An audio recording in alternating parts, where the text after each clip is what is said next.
আসসালামু আলাইকুম গাইস, তোমরা সবাই কেমন আছো?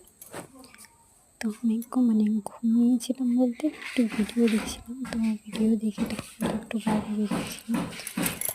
কি হয়ে গেলাম, কারণ যে দুটো আমাদের পায়রা ছিল আর কি। তো দাদা খুব শখ করে পায়রাটা কিনে এনেছে, পায়রা দুটো। তো বাইরে গিয়ে দেখি পুরো আসসালামু আলাইকুম গাইস, তোমরা সবাই কেমন আছো? তো ঘুমিয়ে আমি কিছু ভিডিও দেখছিলাম। দেখতে দেখতে একটু বাইরে যাই, বাইরে গিয়ে অবাক হয়ে গেছি আমি।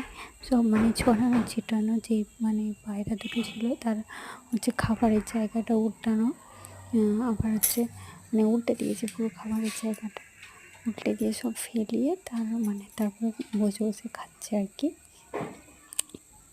পুরোটাই যাদেরকে খাবার দিচ্ছিল সেটা পুরো ছড়ানো ছেটানো, যে বাটিটা খাবার দিয়েছে সেই বাটিটা উল্টানো। আবার আমি কাজ করছি, সেগুলো দেখছি।